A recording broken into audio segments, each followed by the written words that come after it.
আসসালামু আলাইকুম বন্ধুরা, কেমন আছো তোমরা সবাই? আশা করি খুব ভালো আছো। আলহামদুলিল্লাহ আমিও খুব ভালো আছি।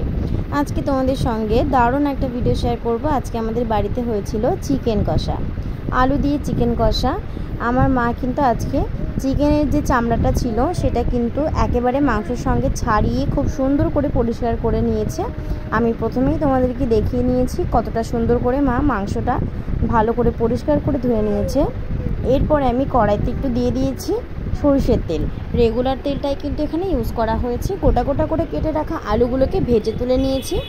তারপরে কড়াইতে দিয়ে দিয়েছি কোচানো পেঁয়াজ। পেঁয়াজটা দেওয়ার পরে আমি বেশ কিছুক্ষণ নাড়াচাড়া করে ভেজে নেব। হালকা লাল হয়ে আসলে আমি এখানে দিয়ে দিচ্ছি হাফ টিস্পুন পরিমাণে রসুন বাটা।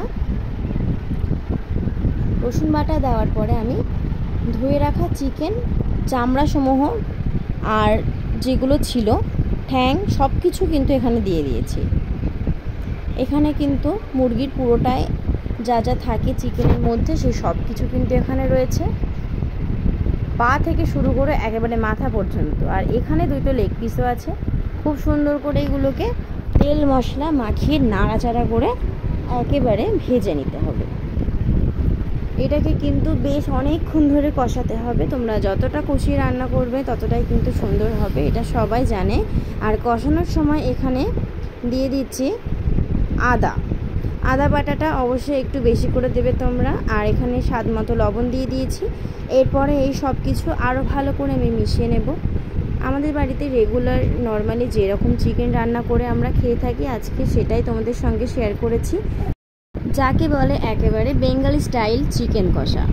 খুব সুন্দর করে দেখছো আমার এখানে অনেকটাই কিন্তু কষানো হয়ে গেছে। মাংস থেকে কিন্তু অল্প অল্প পানি ছাড়তে শুরু করেছে, তোমরা দেখতে পাচ্ছ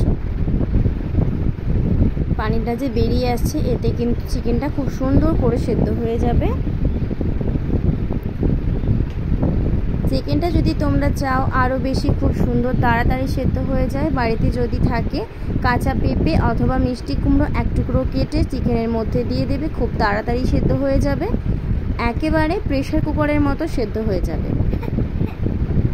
আজকে এই ট্রিটটা রইল।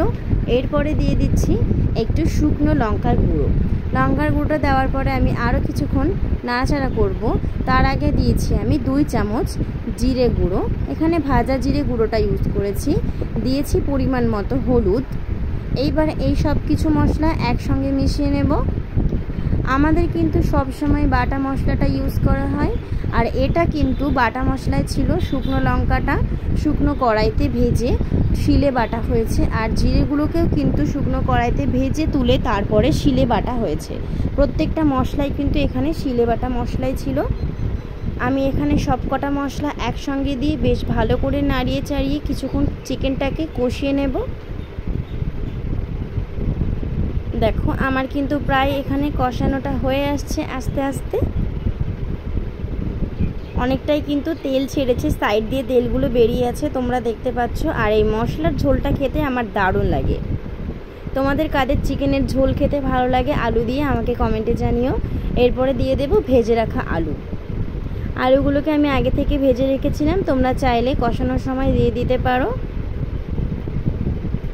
আমি এখানে আলুগুলো দেওয়ার পরে হালকা হাফ কাপ পানি দিয়েছি। পানি দেওয়ার পরে আমি আরও কিছুক্ষণ চিকেনটাকে কষিয়ে নিচ্ছি। আর এখানে কিন্তু ঝোলটা দেওয়ার আগে আমি দিয়ে দিয়েছি গরম মশলা বাটা, যার মধ্যে ছিল লবঙ্গ, এলাচ, দারচিনি। এই সব কিছু একসঙ্গে শিলে ভালো করে মিহি করে বেটে নিয়েছি যাতে ফ্লেভারটা খুব সুন্দর আসে। ঝোলটা দেওয়ার কিছুক্ষণ পর আমি দিয়েছি একটা টমেটোটা কেটে দিয়েছি। এটা অন্য একটা টেস্ট আসবে, দারুণ লাগে। তোমরা যদি চিকেন কষাতে টমেটো অ্যাড করো বুঝতে পারবে কতটা টেস্টি লাগে।